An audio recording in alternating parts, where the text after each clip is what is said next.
Hallelujah. ಕರ್ತನಾದ ಯೇಸು ಕ್ರಿಸ್ತನ ನಾಮದಲ್ಲಿ ನಿಮ್ಮೆಲ್ಲರಿಗೂ ಶುಭಗಳು. ಬೆಳಗಾಯ್ತು ಪ್ರಿಯರೇ. ಅನುದಿನದ ಧ್ಯಾನಕ್ಕಾಗಿ ಸಿದ್ಧರಾಗಿದ್ದೀರಾ? ಬನ್ನಿ ಹಾಗಾದರೆ ದೇವರ ವಾಕ್ಯವನ್ನು ಧ್ಯಾನಿಸೋಣ. ಚಿಕ್ಕ ಪ್ರಾರ್ಥನೆ. ಪರಿಶುದ್ಧ ದೇವರೇ, ನಿಮಗೆ ವಂದನೆಗಳು. ಈ ದಿನವಿಡೀ ನಿಮ್ಮ ಕೃಪೆಯಲ್ಲಿ ನಾವು ಭದ್ರಪಡಿಸಲ್ಪಟ್ಟು ಅನವಶ್ಯಕವಾದ ಚಿಕ್ಕಿನೊಳಗೆ ಸಿಕ್ಕಾಕೊಳ್ಳದಂತೆ, ಶೋಧನೆಯೊಳಗೆ ಸಿಕ್ಕಿ ಬೀಳದಂತೆ ಮನಸಾಕ್ಷಿಯನ್ನು ಕಾಪಾಡಿಕೊಳ್ಳಲು ನಿಮ್ಮ ಸಹಾಯ ದಯಪಾಲಿಸಿರಿ ಎಂದು ಕ್ರಿಸ್ತನ ನಾಮದಲ್ಲಿ ಬೇಡುತ್ತೇನೆ ತಂದೆಯೇ, ಆಮೇನ್. ದೇವರಿಗೆ ಸ್ತೋತ್ರ. ಬೆಳಗಾಯ್ತು ಪ್ರಿಯರೇ. ಶುರುವಾಯ್ತು ರೀ ಅನ್ನುತ್ತಾರೆ ಕೆಲವರು. ಅಷ್ಟಕ್ಕೂ ಏನದು? ಬೆಳಗ್ಗೆ ಎದ್ದ ಕೂಡಲೇ ಜಗಳ, ಎದ್ದ ಕೂಡಲೇ ಏನಿದು ಗೋಳು ಎನ್ನುತ್ತಲೇ ಸಿಟ್ಟುಗೊಳ್ಳುತ್ತಾ ಗುಣಗುಟ್ಟುತ್ತಲೇ ನಾವು ನಮ್ಮ ದಿನಚರಿಯನ್ನು ಪ್ರಾರಂಭಿಸುವುದಾದರೆ ಇನ್ನು ನಮಗೆ ಸಮಾಧಾನ ಎಲ್ಲಿಂದ ಬರುತ್ತೆ ಪ್ರಿಯರೇ? ಅದಕ್ಕಾಗಿಯೇ ಮನುಷ್ಯರೊಂದಿಗೆ ಮಾತಾಡಿಕೊಳ್ಳಬೇಡಿರಿ, ದೇವರೊಂದಿಗೆ ಮಾತಾಡಿಕೊಳ್ಳಿರಿ. ದೇವರ ಮಾತನ್ನು ಕೇಳಿರಿ. ಜಾಗೃತೆಗೊಳ್ಳುವ ಅವಕಾಶವಿರುತ್ತೆ. ಈ ವರತೆಗಳು ಬರುವಾಗ, ತುಫಾನು ಬರುವಾಗ ವಾತಾವರಣ ಇಲಾಖೆಯವರು ಎಚ್ಚರಿಕೆ ಕೊಡ್ತಾರಲ್ಲವೇ? ಭಯಂಕರವಾದ ಬಿರುಗಾಳಿಯು, ಎದುರುಗಾಳಿಯು, ಸುಂಟರಿಗಾಳಿಯು ಬೀಸಲಿಕ್ಕಿದೆ. ಯಾರು ಮನೆಯಿಂದ ಹೊರಗಡೆ ಬರಬೇಡಿರಿ, ಹೆಚ್ಚು ಮಳೆ ಬರಲಿಕ್ಕಿದೆ. ಸಮುದ್ರ ತೀರದ ಪ್ರಾಂತ್ಯದಲ್ಲಿರುವವರು ಮನೆಗಳನ್ನು ಖಾಲಿ ಮಾಡಿರಿ ಎಂದು ಹೇಳಿದಾಗ ಅವರ ಎಚ್ಚರಿಕೆ ಕೇಳಿ ವಿಧೇಯನಾಗುವವನು ಜಾಗೃತೆಗೊಳ್ಳುತ್ತಾನೆ. ಕೇಳಿಯೂ ಲಕ್ಷಿಸದೇ ಇರುವಂಥವನು ಏನಾಗ್ತಾನೆ ಪ್ರೇರೆ? ನಷ್ಟ ಹೋಗ್ತಾನಲ್ಲವೇ?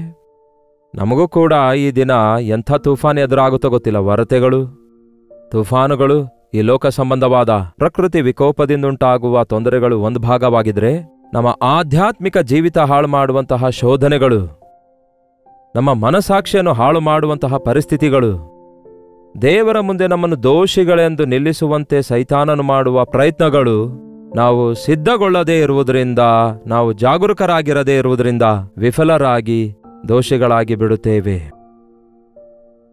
ನಮ್ಮ ಜೀವಿತದಲ್ಲಿ ಬಹಳ ಎನರ್ಜಿ, ನಮ್ಮ ಹೆಚ್ಚಾದ ಬಲ ಯಾವಾಗ ವೇಸ್ಟ್ ಆಗುತ್ತೆ ಗೊತ್ತಾ?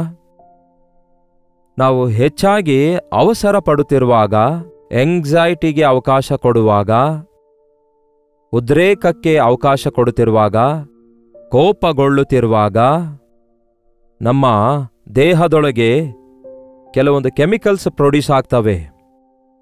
ಅದರ ನಿಮಿತ್ತ ನಾವು ಆಯಾಸಗೊಳ್ಳುತ್ತೇವೆ, ನಮ್ಮ ಆರೋಗ್ಯಕ್ಕೆ ಹಾನಿಕರವಾಗಿ ಮಾಡಿಕೊಳ್ತೇವೆ. ಒಂದು 5 ನಿಮಿಷ ಕೋಪಗೊಂಡವನು ದಿನಾವಿಡೀ 1 ಎಕರೆ ಹೊಲವನ್ನು ಉಳಿಗೆ ಮಾಡಿ ಬಂದವನು ಎಷ್ಟು ಆಯಾಸಗೊಳ್ತಾನೋ ಅಷ್ಟೇ ಆಯಾಸಗೊಳ್ಳುತ್ತಾನೆಂದು ಕಂಡುಕೊಳ್ಳಲಾಗಿದೆ. ಒಂದು 5 ನಿಮಿಷ ಕೋಪಗೊಂಡು ಸಿಟ್ಟುಗೊಂಡು ಕಿರ್ಚಾಡಿ ನೋಡಿ. ಸಿಟ್ಟಿನಿಂದ ಮಾತಾಡಿದಾಗ ನಾವು ಎಷ್ಟು ನಿರ್ಶಕ್ತರಾಗುತ್ತೇವೆ. ಹೇಗೆ ತಕ್ಷಣವೇ 1 ಗ್ಲಾಸ್ ನೀರು ಕುಡಿದು ಹೇಗೆ ದಮ್ಮಾರಿಸಿಕೊಳ್ತೇವೆ ನೋಡಿ. ಅದಕ್ಕಾಗಿಯೇ ದೇವರೇ ಇಂತಹ ಜಗಳಕ್ಕೆ ಒಳಗಾಗದಂತೆ, ಅನವಶ್ಯಕವಾದ ಚಿಕ್ಕಿನೊಳಗೆ ಸಿಕ್ಕಾಕೊಳ್ಳದಂತೆ, ವಾಗ್ವಾದಗಳೊಳಗೆ ಸಿಕ್ಕಾಕೊಳ್ಳದಂತೆ ಜ್ಞಾನವುಳ್ಳವರಾಗಿ ಬಾಯಿ ತೆರೆಯಲು, ಪರಿಸ್ಥಿತಿ ಹೇಗೆ ಎದುರಿಸಲು ಬೇಕಾಗಿರುವ ಜ್ಞಾನವುಳ್ಳವರಾಗಿ ಜೀವಿಸಲು ಸಹಾಯ ಮಾಡಿರಿ ಎಂದು ದೇವರಿಗೆ ಬೇಡಿಕೊಳ್ಳುವುದು ಎಷ್ಟೋ ಅವಶ್ಯಕವಾಗಿದೆ. ಜ್ಞಾನೋಕ್ತಿಗಳಲ್ಲಿ ಎಷ್ಟೋ ಜ್ಞಾನದ ನುಡಿಗಳಿವೆ. ಒಮ್ಮೆ ನೋಡಿಕೊಳ್ಳೋಣ ಬನ್ನಿ. ಜ್ಞಾನೋಕ್ತಿಗಳು 17ನೇ ಅಧ್ಯಾಯ 14ನೇ ವಚನ. ವ್ಯಾಜ್ಯದ ಆರಂಭವು ಜಲಾಶಯದ ಕಟ್ಟೆಯಲ್ಲಿ ಮಾಡಿರುವ ರಂಧ್ರಕ್ಕೆ ಸಮಾನ. ಕಲಹ ಆರಂಭವು ಜಲಾಶಯ ಕಟ್ಟೆಯಲ್ಲಿ ಮಾಡಿರುವ ರಂಧ್ರಕ್ಕೆ ಸಮಾನ. ಕಲಹ ಆರಂಭವು, ಕಲಹಗಳು, ಜಗಳಗಳು ಪ್ರಾರಂಭದಲ್ಲಿ ಚಿಕ್ಕದಾಗಿಯೇ ಶುರುವಾಗ್ತವಂತೆ. ಜಲಾಶಯದ ಕಟ್ಟೆಯಲ್ಲಿ ಮಾಡಿರುವ ರಂಧ್ರ, ಅದರಿಂದ ನೀರೇನು ಅಷ್ಟು ಫೋರ್ಸ್ ಆಗಿ ಬರಲ್ಲ, ಆದರೆ ಕಂಟಿನ್ಯೂಸ್ ಆಗ್ತವೆ. ಅವು ಎಲ್ಲಿ ಇರುವಂತಹ ರಂಧ್ರ ಅಂತೆ? ಜಲಾಶಯದ ಕಟ್ಟೆಯಲ್ಲಿ ಮಾಡಿರುವಂತಹ ರಂಧ್ರ. ಆಲ್ರೆಡಿ ನೀರಿದೆ ತುಂಬಾ. ಇನ್ನೂ ಹೆಚ್ಚು ನೀರು ಜಲಾಶಯದಲ್ಲಿ ಹೆಚ್ಚಾದ್ರೆ ಅವು ಮುಳುಗಿಸಿ ಬಿಡ್ತವೆ. ಕಲಹದ ಪ್ರಾರಂಭ ನಮಗೆ ಈ ಕಲಹಗಳಲ್ಲಿ ಹೇಳ್ತಾರಲ್ಲ, ಮಾತಾಡ್ತಲೇ ಜಗಳ ಶುರುವಾಯ್ತ್ರಿ. ಏನೋ ಮಾಮೂಲಾಗಿಯೇ ಚೆನ್ನಾಗಿಯೇ ಇದ್ದೇವೆ, ಏನೇನೋ ಮಾತಾಡ್ದೆವು, ಏನೋ ಸಿಟ್ಟಾಗಿ ಸುಮ್ಮನೆ ಹಾಗೆ ಮಾತಾಡ್ಕೊಂಡೆವು, ಒಬ್ಬರಿಗೊಬ್ಬರು ಬೈಕೊಂಡೆವು ಎಂಬುದಾಗಿ ಬಹಳ ಜನ ಹೇಳ್ತಾರಲ್ಲವೇ? ಹೀಗೆ ವಿವಾದ ಉಂಟಾಗುತ್ತೆ ಇಬ್ಬರ ನಡುವೆ. ಅದು ಗಂಡ ಹೆಂಡತಿ ನಡುವೆ, ಪೋಷಕರ ಮಕ್ಕಳ ನಡುವೆ ಆಗಿರ್ಬೋದು, ಫ್ರೆಂಡ್ಸ್ ವಿಷಯದಲ್ಲಾಗಿರ್ಬೋದು, ವ್ಯಾಪಾರ ವಿಷಯದಲ್ಲಾಗಿರ್ಬೋದು, ಮತ್ತೊಂದು ಯಾವುದೇ ವಿಷಯದಲ್ಲಾಗಿರ್ಬೋದು. ಕಲಹ ಉಂಟಾದ ಕೂಡಲೇ ಇನ್ನು ಅಲ್ಲಿ ಶುರುವಾಗುತ್ತೆ. ಇದು ಇಂಗ್ಲಿಷ್ನಲ್ಲಿ ಹೇಳುವುದೇನೆಂದರೆ it is like flood gate. ನಿಮಗೆ ಗೊತ್ತಲ್ಲವೇ, ಭಾರಿ ಮಳೆಯಾಗುವಾಗ ರಿಸರ್ವರ್ಸ್ ಎಲ್ಲ ತುಂಬಿಕೊಂಡಿವೆ ಅನ್ನುತ್ತಾರಲ್ಲವೇ. ಆ ಡ್ಯಾಮಿನ ಗೇಟನ್ನು ಮೇಲಕ್ಕೆ ಎತ್ತಲಿಕ್ಕಿದ್ದಾರೆ. ನೀರು ಆ ಹೈ ಲೆವೆಲ್ಗೆ ಬಂದಿರೋದ್ರಿಂದ ಆ ಒತ್ತಡದಿಂದ ಡ್ಯಾಮ್ ಮುಳುಗಿ ಹೋಗದಂತೆ ಗೇಟ್ಸ್ಗಳನ್ನು ಎತ್ತುತ್ತಾರೆ. ಅಂದರೆ ಡ್ಯಾಮ್ ಎಲ್ಲ ತುಂಬಿಕೊಂಡಿರುವ ಸಂದರ್ಭದಲ್ಲಿ ಗೇಟ್ ಎತ್ತುತ್ತಿರುವಾಗ ಅದರ ಅಕ್ಕಪಕ್ಕ ಸುತ್ತಮುತ್ತಲು ಇರುವಂತಹ ಮನೆಗಳವರಾಗಿರಬಹುದು, ದೋಣಿಯಲ್ಲಿರುವವರು ಏನ್ ಮಾಡಬೇಕು ಹೇಳಿ? ಇದ್ದಕ್ಕಿದ್ದಂತೆಯೇ ಆ ಸಮಯದಲ್ಲಿ ಆ ಗೇಟನ್ನು ಎತ್ತುವುದಾದರೆ ಪ್ರವಾಹ ಬಂದು ನಮಗೆ ಮುಳುಗಿಸುತ್ತೆ ಎಂದು ಅವರು ಎಚ್ಚರಗೊಳ್ಳಬೇಕಲ್ಲವೇ? ಅಲ್ಲಿ ನಿರ್ಲಕ್ಷ್ಯರಾಗಿದ್ದರೆ ಕೊಚ್ಕೊಂಡು ಹೋಗ್ತಾರೆ ಆ ನೀರಲ್ಲಿ. ಹಾಗೆಯೇ ನಮ್ಮ ಮನಸ್ಸಾಕ್ಷಿ ಹಾಳಾಗದಂತೆ ಇರಬೇಕಾದರೆ ಚಿಕ್ಕ ಚಿಕ್ಕ ವಿಷಯಗಳಲ್ಲಿ ನಮಗೆ ಭೇದವು ಉಂಟಾಗುತ್ತಾ ಇರುವಾಗ ಕಲಹಕ್ಕೆ ಕಾರಣವಾಗುತ್ತೆ, ವಿವಾದವಾಗಿ ಮಾರ್ಪಡುತ್ತೆ, ಜಗಳ ಶುರುವಾಗುತ್ತೆ ಎಂದು ತಿಳ್ಕೊಳ್ಳುವಾಗ ನಾವು ಜಾಗ್ರತೆಯಿಂದಿರಬೇಕು. ವ್ಯಾಜ್ಯದ ಆರಂಭವು ಜಲಾಶಯ ಕಟ್ಟೆಯಲ್ಲಿನ ರಂಧ್ರಕ್ಕೆ ಸಮಾನ. ವಿವಾದವು ಅಧಿಕವಾಗುವುದಕ್ಕಿಂತ ಮುಂಚೆಯೇ ಜಗಳವನ್ನು ಬಿಟ್ಟು ಬಿಡು. ವಿವಾದವು ಅಧಿಕವಾಗುವುದಕ್ಕಿಂತ ಮುಂಚೆಯೇ ಅದನ್ನು ಬಿಟ್ಟು ಬಿಡಿರಿ. ಎಷ್ಟೋ ಜನ ಬೆಳಗ್ಗೆ ಬೆಳಗ್ಗೆಯೇ ವಿವಾದ ಇಟ್ಕೊಂಡು ವಾಗ್ವಾದ ಮಾಡಿಕೊಂಡು ಮೂಡ್ ಆಫ್ ಆಗಿದೆ ಅನ್ನುವುದಿಲ್ಲ. ಆ ದಿನ ಯಾವ ಕೆಲಸ ಮಾಡದೆ ಮನಸ್ಸೆಲ್ಲ ಹಾಳು ಮಾಡಿಕೊಳ್ತಾರೆ, ಮನಸಾಕ್ಷಿ ಹಾಳು ಮಾಡಿಕೊಂಡವರಾಗಿರುತ್ತಾರೆ. ಕಾದು ಕುಳಿತಿದ್ದಾನೆ ಪ್ರಿಯರೇ ಸೈತಾನನು ಹೇಗೆ ನಮ್ಮನ್ನು ಕೇಡಿನೊಳಗೆ ಬೀಳಿಸಬೇಕೆಂದು, ನಮ್ಮನ್ನು ನಿಷ್ಪ್ರಯೋಜಕರನ್ನಾಗಿ ಮಾಡಬೇಕೆಂದು. ಅದಕ್ಕೆ ದೇವರ ಸನ್ನಿಧಿಯಲ್ಲಿ ಎಚ್ಚರವಾಗಿದ್ದು ನಾವು ಪ್ರಾರ್ಥಿಸುವುದಾದರೆ ಪ್ರತಿ ಶೋಧನೆಯನ್ನು ನಾವು ಎದುರಿಸಬಲ್ಲೆವು. ಯಾವುದಾದರೂ ಕಲಹವಾಗಲಿ ಇಲ್ಲವೇ ವಿವಾದವಾಗಲಿ, ವಿವಾದ ಹುಟ್ಟದೇ ಇರಬೇಕಾದ್ರೆ ಒಬ್ಬರ ಮನಸ್ಸು ಒಂದಾದರೆ ವಿವಾದ ಇರಲ್ಲ. ನೀವು ಹೇಳುವಂಥದ್ದು ಆ ಕಡೆ ಇರುವವರು ಅರ್ಥ ಮಾಡಿಕೊಳ್ಳುವ ದಿನ ಖಚಿತವಾಗಿ ಯಾರು ತಪ್ಪು ಯಾರು ರೈಟು ಅಂತಲ್ಲ, ರೈಟ್ ಯಾವುದು ಸರಿಯಾದದ್ದು ಯಾವುದು ಎಂದು ಅರ್ಥ ಮಾಡಿಕೊಳ್ಳುವಾಗ ವಿವಾದ ಅಲ್ಲಿ ಉಂಟಾಗಲ್ಲ. ಆದರೆ ಕೆಲವೊಂದು ಜನ ವಿಧೇಯರಾಗದೇ ಇರುವಂಥವರು, ತಮ್ಮನ್ನು ತಾವು ತಗ್ಗಿಸಿಕೊಳ್ಳದೇ ಇರುವಂಥವರು ಖಚಿತವಾಗಿಯೂ ದೇವರ ಮಕ್ಕಳಾದ ನಮ್ಮ ವಿರುದ್ಧ ಬಂದು ನಾವು ಹೇಳುವ ಮಾತುಗಳನ್ನು ಕೇಳೋದಿಲ್ಲ. ದೇವರ ಮಕ್ಕಳ ಮಾತು ದೇವರ ಮಕ್ಕಳಿಗೆ ಅರ್ಥವಾಗುತ್ತೆ. ಲೋಕದಲ್ಲಿದ್ದವರಿಗೆ ಅವು ಅರ್ಥ ಆಗೋದಿಲ್ವಲ್ಲ. ವಿಶ್ವಾಸಿ ಒಬ್ಬನು ಅವಿಶ್ವಾಸಿ ಒಬ್ಬನಾಗಿರುವಾಗ ವಾಗ್ವಾದ ತಪ್ಪಿದಲ್ಲ. ಸೈತಾನನ ಪಕ್ಷದಲ್ಲಿದ್ದವರಿಗೂ ದೇವರ ಪಕ್ಷದಲ್ಲಿದ್ದವರಿಗೂ ಭೇದಾಭಿಪ್ರಾಯಗಳು ತಪ್ಪಿದಲ್ಲ. ಹಾಗಂತ ನಾವು ಸುಮ್ಮನೆ ಅವರೊಂದಿಗೆ ವಾದಿಸುವ ಪ್ರಯತ್ನ ಮಾಡಿದ್ರೆ, ಅವರಿಗೆ ಒಪ್ಪಿಸುವ ಪ್ರಯತ್ನ ಮಾಡಿದ್ರೆ ನಾವು ಕೂಡ ನಮ್ಮ ಜೀವಿತವನ್ನು, ನಮ್ಮ ಆಧ್ಯಾತ್ಮಿಕ ಜೀವಿತವನ್ನು ಕಳೆದುಕೊಳ್ತೇವೆ. 12ನೇ ವಚನ ಓದುತ್ತೇನೆ ಕೇಳಿ. ಮರಿಗಳನ್ನು ಕಳೆದುಕೊಂಡ ಕರಡಿಗೆ ಎದುರಾಗುವುದು ಲೇಸು. ಏನಂತೆ? ಮರಿಗಳನ್ನು ಕಳೆದುಕೊಂಡ ಕರಡಿಗೆ ಎದುರಾಗುವುದು ಲೇಸು. ಅಷ್ಟಕ್ಕೂ ಕರಡಿಯನ್ನು ಎದುರಿಸುವುದೇ ದೊಡ್ಡ ಕಷ್ಟ. ಅಕಸ್ಮಾತಾಗಿ ದಾಳಿ ಮಾಡುತ್ತೆ. ಅದು ಕಚ್ಚಲು ಬರುತ್ತೆ, ಉಗುರಿನಿಂದ ಕೆರೆಯಲು ಬರುತ್ತೆ. ಅದು ತನ್ನ ಮರಿಗಳನ್ನು ಕಳೆದುಕೊಂಡಾಗ, ಅದಕ್ಕೆ ಅದರ ಮರಿಗಳು ಕಾಣದೇ ಇರುವಾಗ ಎಷ್ಟು ಆಕ್ರೋಶವುಳ್ಳದಾಗಿರುತ್ತೆ ಗೊತ್ತಾ? ಎಷ್ಟು ಸಿಟ್ಟಿನಿಂದ ಕೋಪಗೊಂಡಿರುತ್ತೆ ಗೊತ್ತಾ? ಅದು ಬಹಳ ಭಯಂಕರವಾಗಿರುತ್ತೆ. ಅದನ್ನು ಎದುರಿಸುವುದು ಬಹಳ ಕಷ್ಟಕರವಾಗಿರುತ್ತೆ. ಅಂಥ ಕರಡಿಯನ್ನೇ ಎದುರಿಸಬಹುದು. ಆದರೆ ನಾನು ನೀಲಗಿರಿ ಬೆಟ್ಟ ಗುಡ್ಡಗಳಲ್ಲಿ ಆದಿವಾಸಿಗಳ ನಡುವೆ ಸೇವೆ ಮಾಡಿದ್ದೇನೆ. ಅಲ್ಲಿ ಈ ಕರಡಿಗಳು ಮತ್ತು ಕಾಡೆಮ್ಮೆಗಳು, ಆನೆಗಳು ಇರುತ್ತಾ ಇದ್ವು. ಅಲ್ಲಿ ನಮಗೆ ಹೇಳಿದ್ದೇನೆಂದರೆ, ಆನೆಗಳು ಒಂದು ಗುಂಪಾಗಿ ಹೋಗುವಾಗ ನಮಗೆ ಯಾವ ಹಾನಿ ಮಾಡೋದಿಲ್ಲ. ಆದರೆ ಒಂದು ಆನೆಯ ಪಕ್ಕದಲ್ಲಿ ಆನೆಯ ಮರಿ ಇದ್ದಂತಹ ಅದನ್ನು ಎದುರಿಸುವಾಗ ಬಹಳ ಜಾಗೃತಿಯಿಂದಿರಬೇಕು ನೀವು. ಯಾವ ಸಪ್ಪಳ ಮಾಡಬಾರ್ದು, ಯಾವ ಇರಿಟೇಷನ್ ಮಾಡಬಾರ್ದು. ಯಾಕೆಂದರೆ ನನ್ನ ಆನೆ ಮರಿಯನ್ನು ಯಾರೋ ಎತ್ಕೊಂಡು ಹೋಗಲು ಬಂದಿದ್ದಾರೆ ಎಂದು ಭಾವಿಸಿ ಅದು ಒಂದೇ ಸಮನೆ ದಾಳಿ ಮಾಡಿ ಹೊಡೆದು ಬಿಡುತ್ತೆ. ಸೊಂಡಲಿನಿಂದ ಸುತ್ತಿ ಸುತ್ತಿ ಹೊಡೆಯುತ್ತೆ. ಅಂತಹ ಆನೆಯನ್ನು ಎದುರಿಸುವುದೂ ಸುಲಭ. ಆದರೆ ಮೂರ್ಖತನದಲ್ಲಿ ಮುಳುಗಿರುವ ಮೂಢನಿಗೆ ಎದುರಿಸುವಂಥದ್ದು ಆಗಲ್ಲ. ಬಹಳ ಕಷ್ಟ, ಎದುರಿಸಲು ಬಹಳ ಕಷ್ಟ. ಮೂಢತನದಲ್ಲಿ ಮುಳುಗಿರುವ ಮೂಢನು, ಅವನಿರೋದೇ ಮೂರ್ಖನು. ಅವನು ಮಾಡೋದೆಲ್ಲ ಮೂರ್ಖತನದ ಕೆಲಸ. ಮೂರ್ಖನು ಅಂದ್ರೆ ಏನು ಪ್ರಿಯರೇ? ತಿಳಿದವರಿಗಾದ್ರೂ ಹೇಳಬೇಕು, ತಿಳಿಯಲಾರದವರಿಗಾದ್ರೂ ಹೇಳಬೇಕು. ತಿಳಿದು ತಿಳಿಯಲಾರದವರು ಇರ್ತಾರಲ್ಲವೇ? ಅರ್ಧ ತಿಳ್ಕೊಳ್ತಾರೆ, ಅರ್ಧ ತಿಳ್ಕೊಳ್ಳಲ್ಲ. ಅವರಿಗಿಷ್ಟ ಬಂದ ರೀತಿಯಲ್ಲಿ ಅರ್ಥ ಮಾಡಿಕೊಂಡ ವಿಷಯಗಳಿದ್ದರೆ ಅದನ್ನು ನೀವು ಎಷ್ಟೇ ವಿವರಿಸುವ ಪ್ರಯತ್ನ ಮಾಡಿದರೂ ಸಹ ಅದನ್ನು ಅವರು ಅಂಗೀಕರಿಸುವುದಲ್ಲ, ತಾವೇ ಸರಿ ಎಂದು ಹೇಳಿ ತಿರುಗಿ ಬೀಳ್ತಾರೆ. ನಾವು ಹೇಳಿರುವುದನ್ನು ಕೇಳಲಾರದೇ ಇರುವವರೊಂದಿಗೆ, ಗ್ರಹಿಸಲಾರದವರೊಂದಿಗೆ ವಾಗ್ವಾದ ಮಾಡುವುದಾದರೆ ಅದು ಕಲಹಕ್ಕೆ ಆರಂಭವಾಗುತ್ತೆ.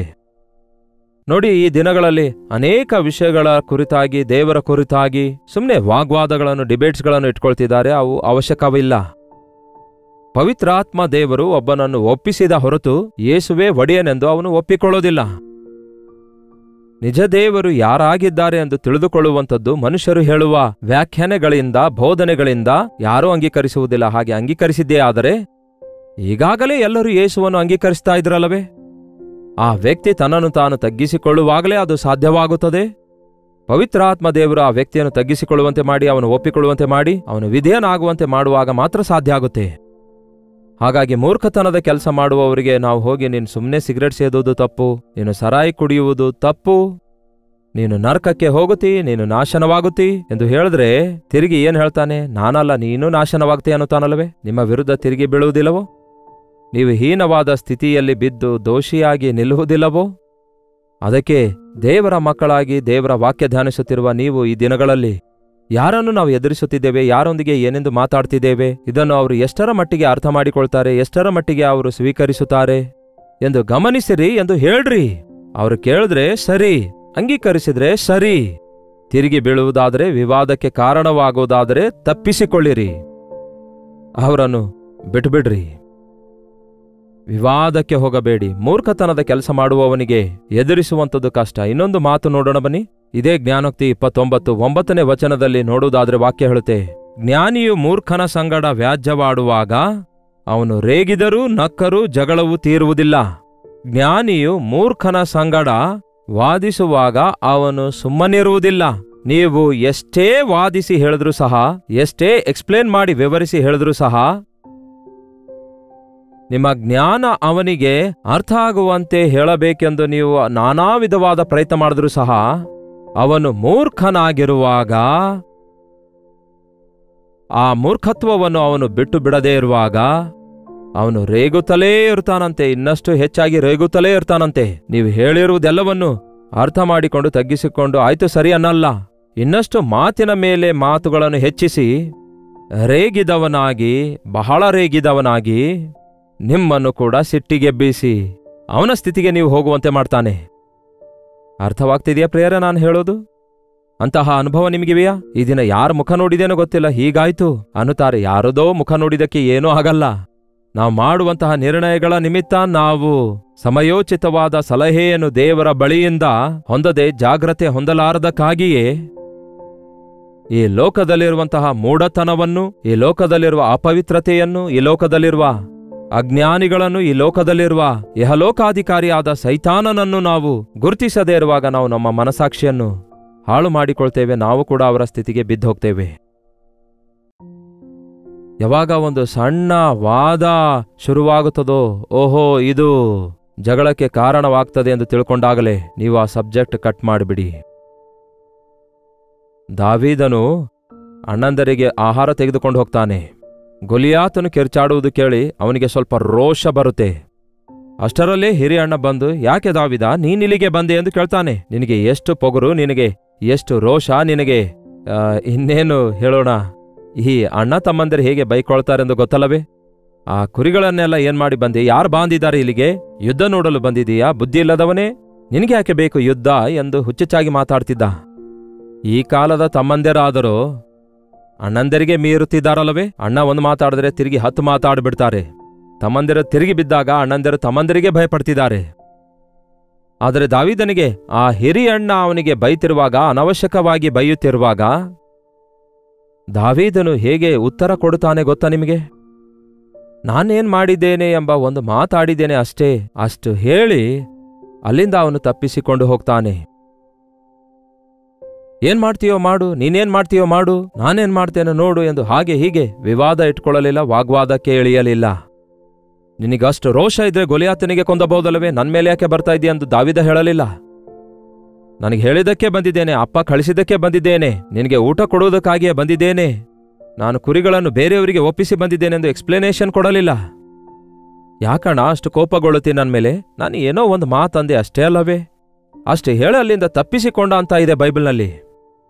ಅದಕ್ಕೆ ನಾವು ಕೆಲವೊಂದು ಸಾರಿ ಕೋಪಗೊಳ್ಳುವಂತಹ ಈ ಕೋಪಿಷ್ಠರನ್ನು ಎದುರಿಸಬೇಕಾದಾಗ, ಆ ಸಮಯದಲ್ಲಿ ವಿವಾದಕ್ಕೆ ಕಾರಣ ಆಗುವ ಸಂದರ್ಭ ಉದ್ಭವಿಸುವಾಗ ಆ ಸಬ್ಜೆಕ್ಟನ್ನು ಪಕ್ಕಕ್ಕೆ ತಳ್ಳಿ ಹಾಕುವುದಕ್ಕಾಗಿ ಅಲ್ಲಿಂದ ತಪ್ಪಿಸಿಕೊಂಡು ಹೋಗಲು ಪ್ರಯತ್ನಿಸುವ ದಿನ ನಾವು ದೇವರ ಮುಂದೆ ನಿರ್ದೋಷಿಗಳಾಗಿರುತ್ತೇವೆ. ನಾವು ಅವರಿಗೋಸ್ಕರ ಪ್ರಾರ್ಥಿಸಿದ ದಿನದಲ್ಲಿ, ಪವಿತ್ರಾತ್ಮ ದೇವರು ಅವರು ತಪ್ಪು ಒಪ್ಪಿಕೊಳ್ಳುವಂತೆ ಮಾಡುವ ದಿನದಲ್ಲಿ, ನಿಮ್ಮನ್ನು ದೇವರು ಘನಪಡಿಸುವಂತಹ ದಿನವನ್ನು ಅವರು ಗುರುತಿಸಿ, ಒಬ್ಬನ ನಡತೆ ಸರಿಯಾಗಿರುವುದಾದರೆ ದೇವರು ಅವನ ಶತ್ರುಗಳನ್ನು ಕೂಡ ಅವನಿಗೆ ಮಿತ್ರರನ್ನಾಗಿ ಮಾಡುತ್ತಾರೆ. ಹಾಗಾಗಿ ಮಿತ್ರರನ್ನು ನಾವು ಸಂಪಾದಿಸಿಕೊಳ್ಳೋಣ, ಆದರೆ ಶತ್ರುಗಳನ್ನು ಬೇಡ. ಪ್ರಾರ್ಥನೆ. ಪರಿಶುದ್ಧ ದೇವರೇ, ನಿಮಗೆ ವಂದನೆಗಳು. ಈ ದಿನವಿಡೀ ಹೇಗೆ ಕಾಲ ಕಳೆಯಬೇಕೆಂದು, ಅನವಶ್ಯಕವಾದ ವಿವಾದಗಳಿಗೂ, ಅನವಶ್ಯಕವಾದ ಜಗಳಗಳಿಗೂ, ವಾಗ್ವಾದಗಳಿಗೂ, ಅನವಶ್ಯಕವಾದ ಮಾತುಗಳಿಗೂ, ಹೋರಾಟಗಳಿಗೆ ಅವಕಾಶ ಕೊಡದೆ ಜ್ಞಾನದಿಂದ ಜೀವಿಸುವಂತೆ ದೈವ ಜ್ಞಾನವುಳ್ಳವರಾಗಿ, ನಿಮ್ಮ ತಾಳ್ಮೆಯನ್ನು, ಪ್ರೀತಿಯನ್ನು, ಸಹನೆಯನ್ನು ಈ ದಿನವಿಡೀ ನಾವು ಸದುಪಯೋಗ ಮಾಡಿಕೊಳ್ಳುವಂತೆ ನಿಮ್ಮ ಕೃಪೆಯಲ್ಲಿ ಈ ಸಂದೇಶವನ್ನು ಲಾಲಿಸಿರುವ ಪ್ರತಿಯೊಬ್ಬರಿಗೆ ಅನುಗ್ರಹಿಸಿರೆಂದು ಕ್ರಿಸ್ತನ ನಾಮದಲ್ಲಿ ಬೇಡುತ್ತೇನೆ ತಂದೆಯೇ, ಆಮೇನ್. ತಂದೆಯಾದ ದೇವರ ಪ್ರೀತಿಯೂ, ಮಗನಾಗಿರುವ ಕ್ರಿಸ್ತನ ಕೃಪೆಯೂ, ಆದರಣೆಕರ್ತನಾದ ಪವಿತ್ರಾತ್ಮನ ಸಹವಾಸವು ಕೂಡಿ ಬಂದಿರುವ ನಮ್ಮೆಲ್ಲರ ಸಂಗಡ ಸದಾಕಾಲಕ್ಕೂ ನೆಲೆಯಾಗಿರಲಿ. ಆಮೇನ್. ದೇವರಿಗೆ ಸ್ತೋತ್ರ. ನಿಮ್ಮ ಪ್ರಾರ್ಥನಾ ಮನವಿ 8939731313 ನಂಬರಿಗೆ ಟೆಕ್ಸ್ಟ್ ಇಲ್ಲವೇ ವಾಯ್ಸ್ ಮೆಸೇಜ್ ಮೂಲಕ ವಾಟ್ಸಪ್ ಕಳಿಸಿಕೊಡಿರಿ. ನೀವು ಇತರ ದೇಶದಿಂದಲೂ ಸಹ ಈ ಅನುದಿನದ ಧ್ಯಾನ ವೀಕ್ಷಿಸುವುದಾದರೆ ನಿಮ್ಮ ಪ್ರಾರ್ಥನಾ ಮನವಿ ಒಂದು ಟೆಕ್ಸ್ಟ್ ಇಲ್ಲವೇ ವಾಯ್ಸ್ ಮೆಸೇಜ್ ಮೂಲಕ ಕಳಿಸಿಕೊಡಿರಿ. ದಯವಿಟ್ಟು ಫೋನ್ ಮಾಡಬೇಡಿ, ನಾವು ಎತ್ತಿಲ್ಲವೆಂದು ಬಾಧೆ ಪಡಬೇಡಿ. Doctor Jayapal Kannada YouTube channel ಅನ್ನು ಸಬ್ಸ್ಕ್ರೈಬ್ ಮಾಡಿಕೊಳ್ಳಿರಿ, ಇತರರಿಗೆ ಶೇರ್ ಮಾಡಿರಿ, ನಿಮ್ಮ ಹೆಸರು ಊರು ಕಾಮೆಂಟ್ ಸೆಕ್ಷನ್ನಲ್ಲಿ ಬಂದು ಟೈಪ್ ಮಾಡಿರಿ. ಕರ್ತನ ಚಿತ್ತವಿರುವುದಾದರೆ ಮತ್ತೆ ನಾಳೆ ಬೆಳಗ್ಗೆ 7 ಗಂಟೆಗೆ ಇದೇ ಅನುದಿನದ ಧ್ಯಾನದಲ್ಲಿ ಭೇಟಿಯಾಗೋಣ. ಅಲ್ಲಿವರೆಗೂ ದೇವರ ಮಹಾಕೃಪೆ ನಿಮ್ಮೆಲ್ಲರೊಂದಿಗಿರಲಿ.